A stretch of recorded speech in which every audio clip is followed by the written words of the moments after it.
Olá, turma! Estamos começando pelas ondas do canal Educação, mais uma aula de Geografia. Eu sou Marcelo Lima e é um prazer estar aqui pertinho de vocês, pelas ondas do maior canal de ensino à distância do mundo, o canal Educação. E no nosso episódio de hoje, nós vamos falar sobre os problemas ambientais da atualidade. Professor, o bicho vai pegar, né? Questões ambientais, né? E no nosso episódio, nós vamos debater sobre os principais problemas ambientais da atualidade. E, naturalmente, vamos começar falando sobre os vários que são os problemas ambientais. Acompanhe a leitura. Existentes no planeta. Problemas como poluição atmosférica, poluição das águas, queimadas e desmatamento são cada vez mais frequentes e afetam a qualidade de vida do homem e também de outras espécies. No Brasil, não é diferente, enfrentamos todos os dias graves ameaças no nosso ecossistema. Olha, turma, quando se trata da questão ambiental no Brasil, a gente primeiro tem que entender que os problemas ambientais, eles são fruto das políticas ambientais falhas, das políticas macroeconômicas que nós temos na atualidade. Vivemos num mundo cada vez mais compactuado com a realidade ambiental nos dias de hoje. Por que tantos problemas ambientais? A gente tem que atrelá-los e relacioná-los às atividades econômicas, à economia. Mas a economia em si, ela não é a grande responsável pelos problemas ambientais. A economia é o problema. Não, gente. Economia, eu já até disse em aulas anteriores, é a ciência dos recursos escassos. O problema não está na economia, é como ela é praticada. A economia é necessária, ninguém tem que estar contra as atividades econômicas puramente por si só. Existem aqueles que pregam que a natureza deva estar intocada, preservada, que precisamos viver numa sustentabilidade extrema, que é errado a exploração aos recursos naturais. Não, gente. Então, professor, a gente vai detonar, vai explorar, vai controlar. Vamos explorar os recursos naturais e a natureza vamos esquecer. Aí já é um outro lado da moeda que também está errado. Não podemos trabalhar no 880. Precisamos trabalhar a sustentabilidade dentro da realidade que vivemos. Na realidade, o que eu quero dizer a vocês é que a maior parte desses problemas ambientais que nós estamos falando, da atualidade, eles são consequência da relação desarmônica do homem com a natureza. Relação desarmônica do homem com a natureza. Na realidade, o homem tem uma relação desarmônica a partir do momento em que não existem políticas ambientais adequadas. E que prega o desenvolvimento sustentável? Turma, o desenvolvimento sustentável diz, explora, é um tripé de informações que se baseia no desenvolvimento sustentável. 3 palavras-chave definem o desenvolvimento sustentável. A primeira, exploração racional. E o que seria essa exploração racional? É aquela em que há uma exploração dos recursos sabendo e respeitando das suas limitações. Os recursos naturais são finitos. A água é infinita. Não, gente. A gente se refere à água potável. A água potável é aquela que é para o consumo humano. Essa nós estamos esgotando. A gente não está acabando com as águas dos oceanos. A gente está acabando com a água do consumo humano, a água potável. Através da poluição. As águas dos rios estão circulando ainda. Só que a qualidade destas cada vez pior. E assim, quando eu falo da água, eu falo do solo, eu falo da biodiversidade, os recursos naturais, bióticos e abióticos, a natureza nos dá, mas de forma a respeitar.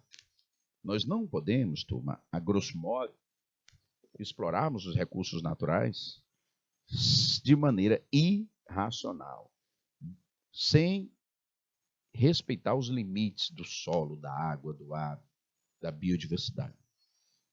O segundo ponto em que prega o desenvolvimento sustentável é o futuro. O desenvolvimento sustentável fala muito do futuro. E quando se fala do futuro, ele divide em dois aspectos. Um é que nós devemos guardar os recursos, deixar recursos para as gerações futuras. Repito, deixar recursos para as gerações futuras. É entender que o que nós temos hoje não é nosso. A filosofia é: todos os recursos naturais existentes hoje pertencem às gerações futuras. E todas as gerações futuras que chegarem devam lembrar disso, que não pertencem a elas quando chegarem, pertencem às futuras. Sempre ter esse compromisso em deixar para as gerações futuras. Esse é o primeiro aspecto do desenvolvimento sustentável com relação ao futuro. O segundo aspecto do desenvolvimento sustentável com relação ao futuro é que os recursos naturais de hoje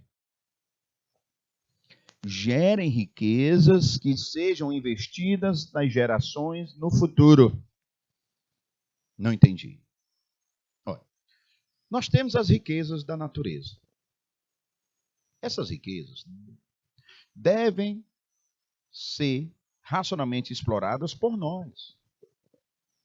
Mas elas devem se transformar em investimentos nas gerações futuras.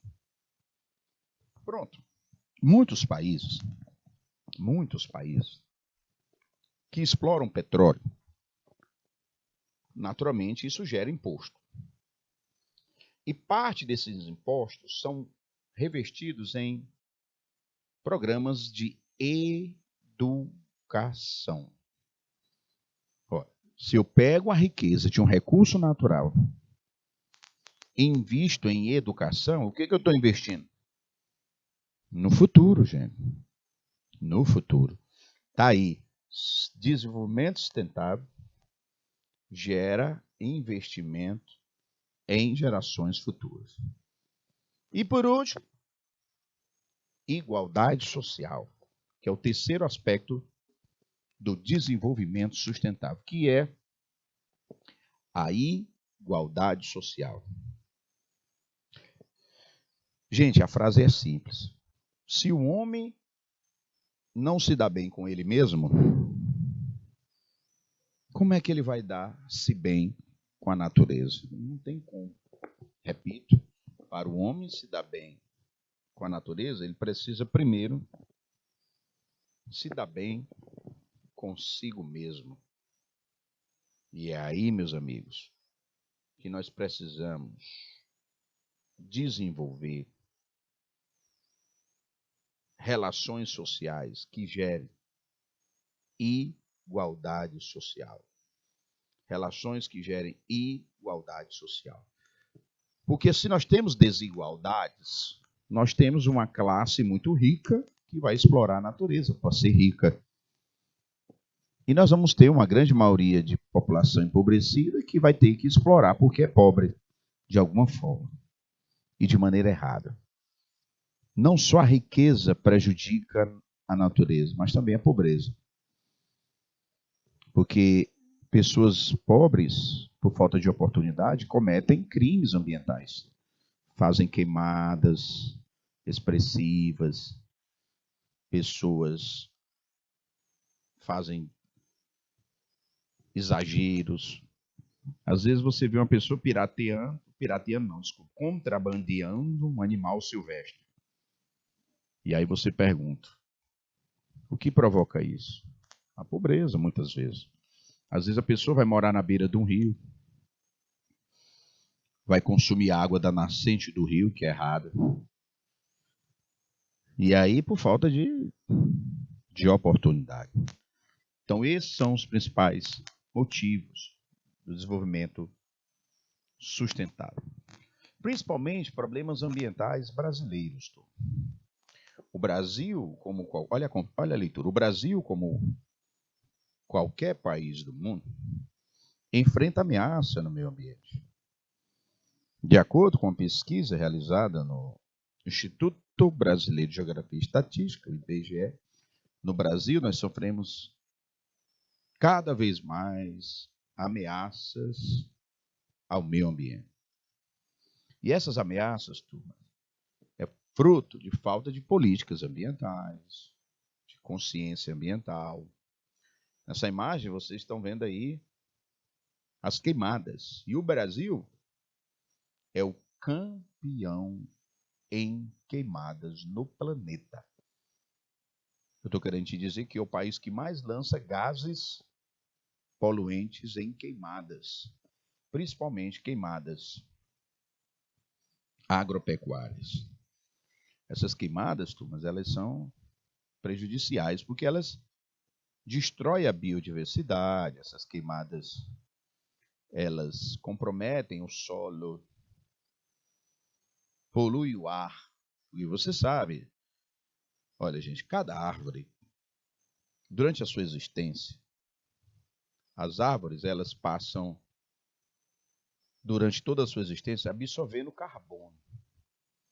Elas vão absorvendo gás carbônico. Porque as árvores ela têm essa missão de filtrar a poluição do ar. Então elas vão absorvendo carbono, liberando. Porque elas absorvem carbono e liberam à noite, mas libera limpo. E o que ela faz com a impureza? Guarda nela. Quando você olhar para uma árvore, gente, ela é um grande depósito de carbono. Ela é um grande depósito de carbono. E aí, quando ela pega fogo, ela libera todo o carbono que ela passou toda a sua existência guardando. Gente, é como um cofre onde você guarda moedas. Como um cofre que você guarda moedas. Você vai guardando moedas durante vários anos. Aí o cofre fica cheio. Quando você joga o cofre no chão, que ele quebra, as moedas se espalham no chão. Pois o cofre seria a árvore. As moedas seriam o carbono que ela foi guardando todo dia. E quando você quebra o cofre, seria a queimada. Na hora que eu estou tocando fogo na árvore, ali está sendo liberado através do fogo todo o carbono que aquela árvore guardou durante toda a sua existência.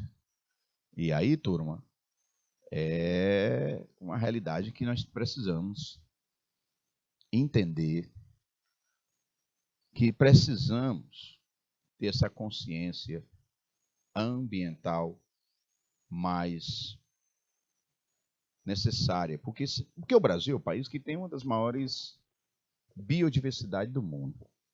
Se nós temos a maior biodiversidade do mundo, nós temos que ter a maior responsabilidade do mundo. Porque tudo aquilo que é te dado é te cobrado. Tudo que. Quanto mais atribuições, mais responsabilidade. Eu sei que todos os países devam ter responsabilidades ambientais. Ok. Mas um país que é um santuário, um paraíso em biodiversidade, a responsabilidade dele é muito maior. Olha essa imagem. Queimadas. Deixa eu especificar o que eu estava falando, né? As queimadas são geralmente utilizadas para limpar uma determinada área, renovar as pastagens e facilitar a colheita de produtos como cana-de-açúcar. Essa prática pode ser prejudicial para o ecossistema, pois aumenta os riscos de erosão, mata micro-organismos que vivem no solo, retira nutrientes e causa poluição atmosférica. Professor, Essas queimadas, elas são tão prejudiciais. É como eu disse aqui no slide, turma. As queimadas, elas são prejudiciais para o ar. Vamos começar pelo ar. Você já falou, a árvore quando pega fogo, libera carbono. Carbono é gás poluente, gera aquecimento global. E aquecimento global gera degelo das calotas. Então, queimada é poluição do ar. Ok. Queimada, ela desgasta o solo, porque a alta temperatura expõe os horizontes do solo. A alta temperatura expõe os horizontes do solo. E os nutrientes do solo. Aí você imagina, né, turma? Nutrientes do solo. É um problema sério. Um problema muito sério. E muitos solos no Brasil, turma, vêm se desgastando também devido às queimadas. As queimadas predatórias. E as queimadas, gente, elas geram o comprometimento da biodiversidade. Se nós não nos preocuparmos em respeitar a natureza, se nós continuarmos fazendo essas práticas, o Pantanal mato-grossense é um exemplo bem atual. O Pantanal é um exemplo bem atual de como as queimadas elas vêm destruindo os nossos ecossistemas.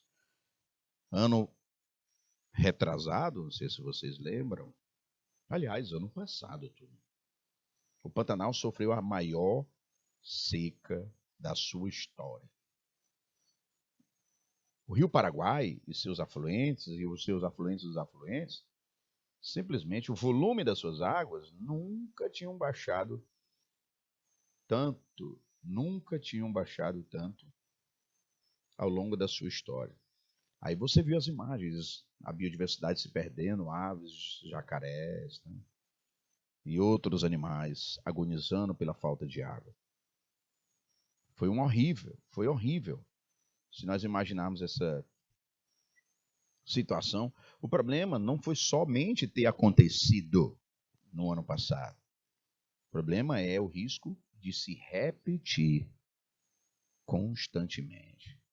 Se nós continuarmos a repetir, a destruir, qual é a relação da vegetação com a água? Tudo. Porque quem agarra a vegetação é a água. Quem segura a vegetação é a água. E, consequentemente, isso daí é um problema sério que a gente tem que resolver. A gente não pode perder tanta biodiversidade. A gente tem. Conseguimos criar, sim, mas se nós continuarmos perdendo, uma hora sai caro para a nossa riqueza, para a nossa biodiversidade. Enfim, e aqui no slide eu mostro por que se faz queimadas. Para limpar, para plantar. Porque às vezes o agricultor vê a vegetação nativa, ele não quer contratar pessoas para desmatarem máquinas. O que ele faz? Toca fogo. O fogo, gente, para limpar a propriedade é um trator. Só que é um trator nocivo, né? Então, para limpar a propriedade, tranquilo. Para limpar a propriedade, toca-se fogo. Também se toca fogo para colher. Eu cito aqui a cana de açúcar, né? Porque a cana de açúcar, turma, para o boia fria colher, ele precisa tocar fogo, porque a cana verde ela tem muito inseto, a massa dela é maior para cortar, tem cobra, né? Você tem ali um canavial. Eles não vão entrar para cortar cana verde, porque isso pode prejudicar ele se cortar, ser atacado por uma cobra, né? Picado pelo inseto. Aí o que é que o dono do canavial faz antes do boia fria cortar a cana? Toca fogo. E o Brasil, gente, é o maior plantador de cana-de-açúcar do mundo. E o Brasil, gente, é o segundo maior produtor de álcool ou combustível a partir da cana-de-açúcar. E aí, nós temos aí essa produção do etanol, principalmente em São Paulo, Minas Gerais, no Goiás, mais recente, e no litoral do Nordeste. No litoral do Nordeste, a produção de cana-de-açúcar ela é secular, né? Desde o século XVI, o Brasil ele vem promovendo essa produção de cana-de-açúcar. Lembra lá dos engenhos açucareiros? Dos engenhos açucareiros. Meus amigos. Queimadas no Brasil. Um problema muito, mas muito sério mesmo. Desmatamento, conhecido também como deflorestamento. O que seria o desmatamento? Retirada da cobertura vegetal. Acompanhe a leitura. Os desmatamentos acontecem por vários motivos. Entre eles, podemos citar a ampliação da agropecuária, extração de madeira para o uso comercial, criação de hidrelétricas, mineração e expansão das cidades. Bom, aqui eu cito os motivos do homem desmatar. Primeiro, para plantar, né? Apesar de existir a agroecologia, a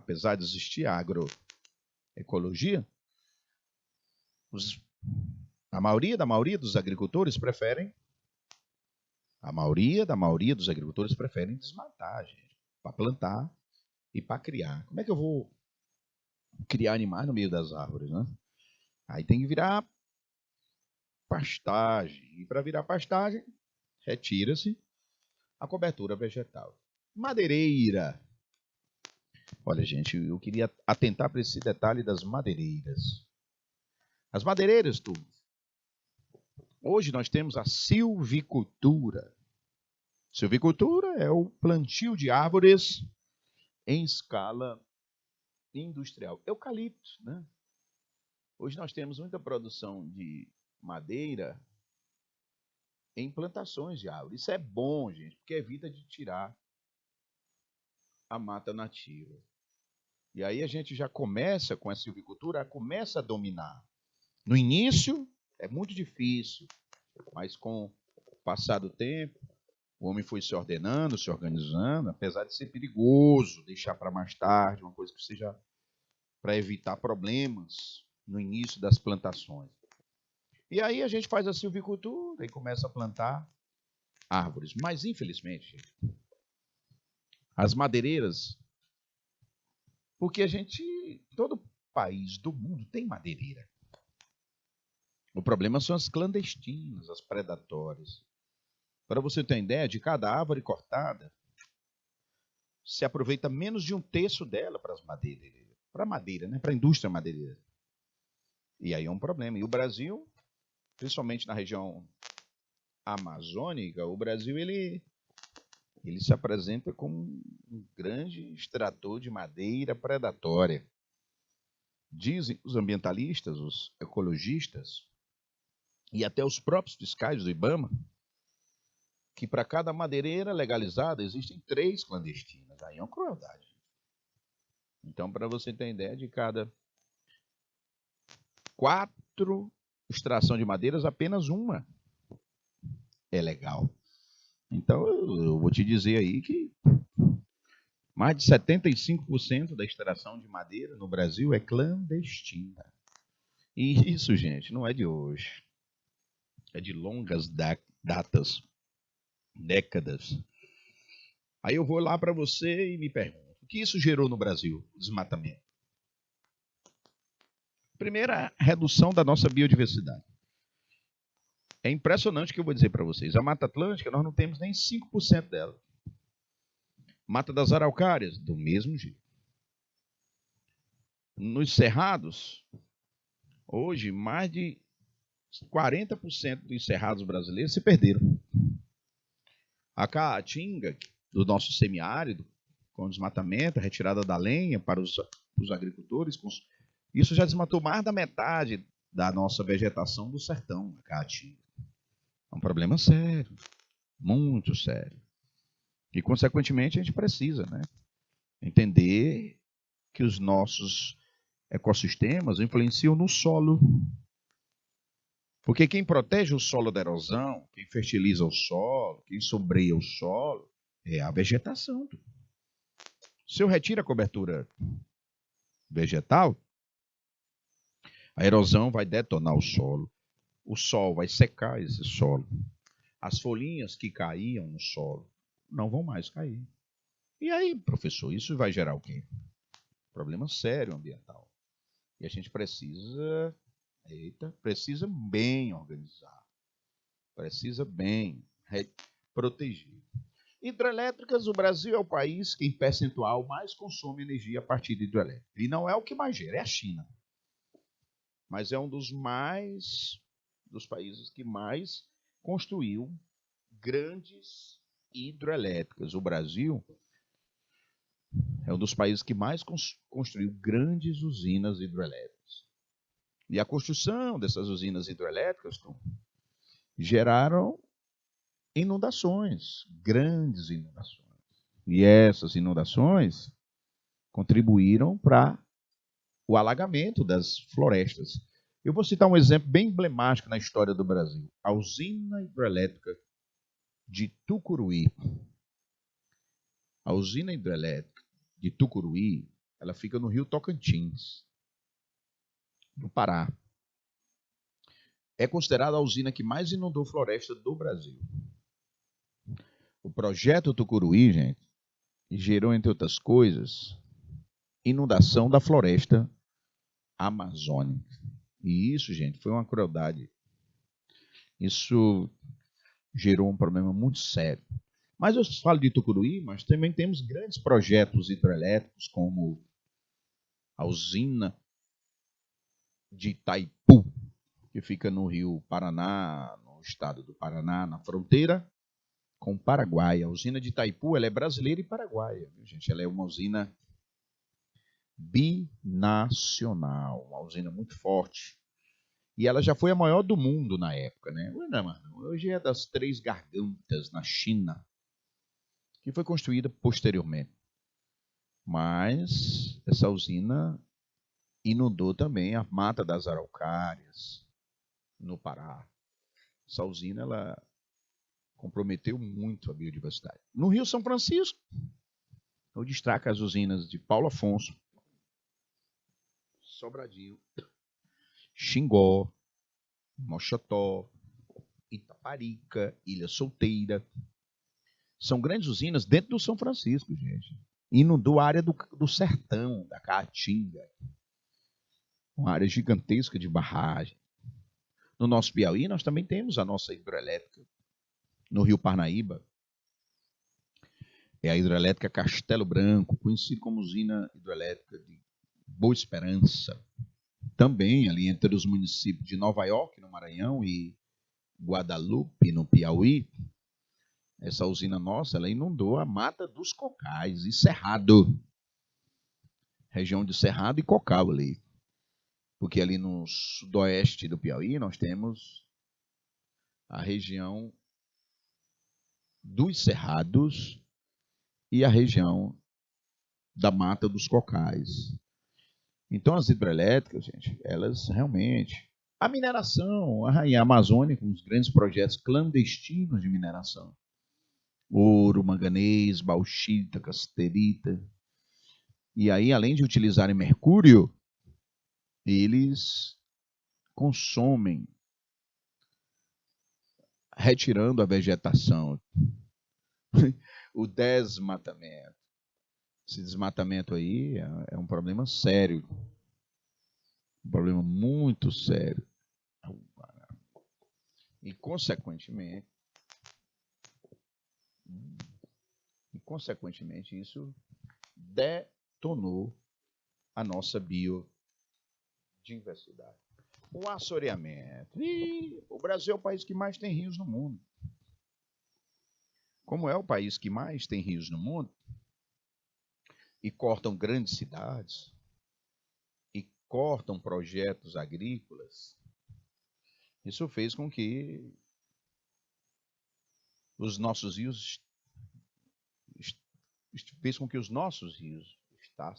estiverem, e ao longo do tempo, estarem hoje, assoreados. Olha a imagem. O assoreamento é esse acúmulo de sedimento no leito do rio. Olha aí, esse sedimento dentro dele. E esse sedimento, turma, ele vem das margens e encostas, principalmente, das margens e encostas. O Brasil, ele vem vivendo um assoreamento desenfreado. Por quê? Porque a gente ocupa a beira do rio para plantar, para criar. A gente ocupa a beira do rio para morar. E para ocupar a beira do rio, a gente gera desmatamento. E aí, quando vem as cheias e as chuvas, a margem desses rios vai sofrer erosão.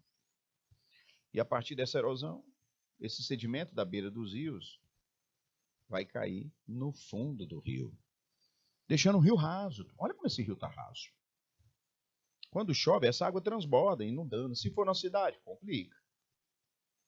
Se for na cidade, vai complicar. E aí é um problema sério. O principal problema nos rios brasileiros é justamente esse assoreamento. Porque esse assoreamento deixa o rio raso. E o rio raso é menos vida. Então, gente, olha para esse rio. Como é que eu vou ter aí biodiversidade? Peixes. Todo rio tem a quantidade de peixe que ele existe. Todo rio tem a quantidade de peixe que ele existe. É a chamada piscosidade do rio. Piscosidade. Acompanhe a leitura. O assoreamento acontece com o acúmulo de sedimentos em ambientes aquáticos. Seus impactos para o meio ambiente são grandes, com uma obstrução de cursos de água, ou seja, o rio vai começar a secar.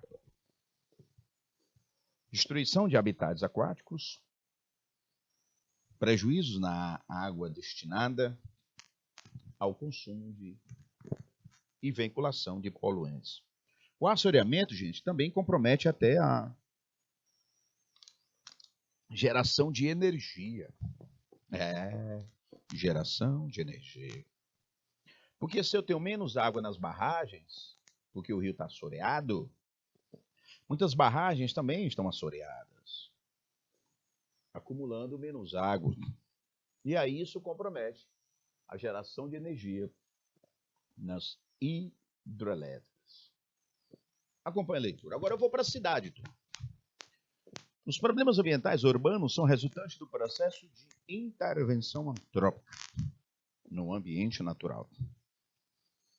As constantes transformações realizadas pelo homem na natureza produzem impactos que alteram a estrutura dos diversos sistemas naturais.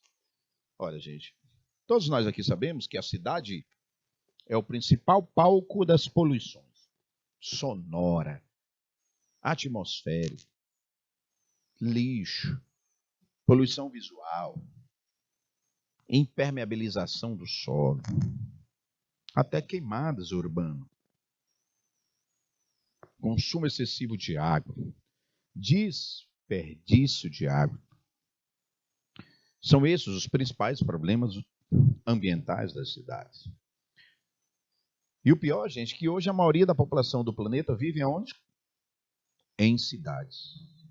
Brasil, por exemplo, mais de 85% da sua população é urbana. Ou seja, vive em cidades. Assim sendo, o palco da poluição. E os rios, gente, a maioria dos rios do mundo cortam cidades. No Brasil, praticamente todos os rios cortam cidades. E aí vem os esgotos sem tratamento, né? E é um problema sério. Esgoto sem tratamento. Porque os esgotos é para ser solução. Repito, esgoto é para ser solução. Só que, ultimamente, os esgotos estão se tornando, ultimamente não, há muito tempo, problema. Muitos problemas. Beleza. Por sua vez, o processo de industrialização, outro agente da poluição, Também foi um disparador do aumento do impacto ambiental nas cidades. O crescimento da busca por matérias-primas para as indústrias, por exemplo, culminou em uma ampla predação dos recursos naturais, inclusive os presentes em áreas urbanas. Olha essa imagem, gente. Aí você tem uma fábrica. E com ela, o consumo de recursos, a poluição do ar, a produção de lixo. Vamos lá? Fábricas consomem recursos naturais. Isso compromete a natureza. Esses recursos viram produtos que são consumidos pela população que viram o quê? Lixo. Então elas contribuem para a geração de lixo. Combustões. Fábricas consomem combustíveis fósseis.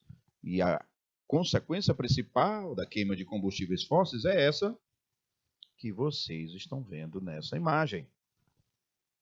A poluição do ar. A queima dos combustíveis fósseis, turma. E o aquecimento global, como eu venho falando já para vocês, é a principal forma de poluição da humanidade. É o aquecimento global. Porque o aquecimento global, entre outras coisas, ele altera a temperatura do planeta, altera o ciclo hidrológico, o regime de chuvas, provoca secas ou cheias prolongadas,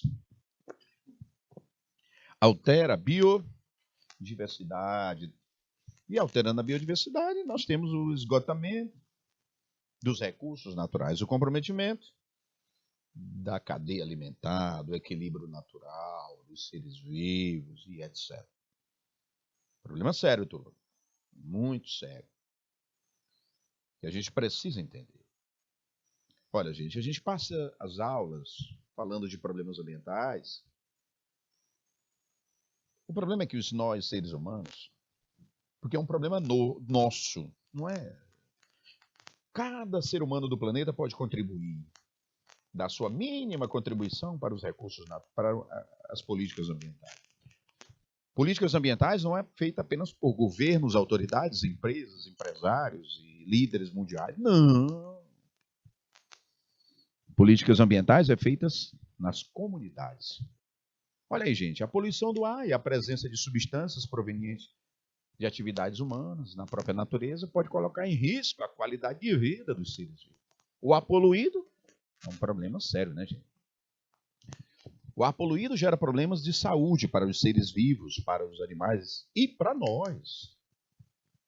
A poluição do ar compromete os N problemas de saúde para nós, seres humanos. Pessoas que têm problemas respiratórios, alérgicos, circulatórios, hormonais, tudo, gente, é afetado. O ar puro, meu Deus, é tão essencial para a existência e nós não entendemos isso. É como eu disse anteriormente, políticas ambientais não é uma coisa, é uma questão de capricho, ética, e é. Espiritualidade é. Questão ambiental é uma questão de bom senso, é. Mas também é uma questão econômica. Quem usa bem sempre tem, meus amigos. A economia já está sendo prejudicada. Como eu já falei em outras aulas, o efeito estufa, que é um fenômeno natural, que regula a temperatura do planeta. Só que nós estamos aumentando esse efeito, gerando mais retenção de raios solares, gerando o aquecimento global. Ou seja, o aumento do efeito estufa, que é natural, gera o aquecimento global. E isso provoca problemas. A chuva ácida, que é o aumento da acidez da chuva. E aumentando a acidez dela, nós vamos ter a corrosão de solo, de esculturas, poluição das águas, peixes, subsolo. A chuva ácida ocorre devido principalmente ao lançamento de NO2 enxofre. Problema muito sério. E olha só, aonde é que nós temos maior incidência de chuva ácida? Principalmente nas grandes cidades industrializadas. Porque aí nas grandes cidades industrializadas nós temos a queima de combustíveis fósseis e o lançamento desse NO2 enxofre. E o lançamento desse NO2 enxofre. Porque o NO2, gente, na natureza ele vira ácido nítrico. E o enxofre na natureza, ele vai virar o quê? Ácido sulfúrico. E aí derruba o pH da chuva e aumenta a acidez da mesma. Cidades grandes da Europa, dos Estados Unidos, aqui no Brasil, como São Paulo, Rio de Janeiro, Cubatão, no interior de São Paulo, já se registra há muito tempo chuva ácida. E as pessoas, quando inalam em ambiente ácido, quem tem problemas de mucosa nasal, respiratório, pode ter problema, viu, gente? A chuva ácida ela pode prejudicar, através de problemas respiratórios, as pessoas que estão expostas a essa chuva ácida. Então é preciso a gente combatê-la. Como? Reflorestando, evitando a queima de combustíveis fósseis. Porque quando você evita a queima de combustíveis fósseis, você está, entre outras coisas, evitando a queima, o lançamento de NO2 em enxofre e, consequentemente, reduzindo o lançamento de NO2 em enxofre, você vai reduzir a famosa chuva ácida que nós temos, principalmente nos grandes centros industriais. Bom, turma, com isso nós vamos fechando o nosso episódio de hoje. Problemas ambientais. A relação das políticas, da economia, desenvolvimento sustentável, as formas de poluição, os efeitos, as causas e as consequências. E no Brasil, como isso impacta nos nossos diversos ecossistemas. Muito obrigado pela atenção, dedicação, anotação, concentração de vocês. Espero ter contribuído para o entendimento e aprofundamento desse assunto. Desejo a vocês um abraço e até a nossa próxima aula. Valeu, turma!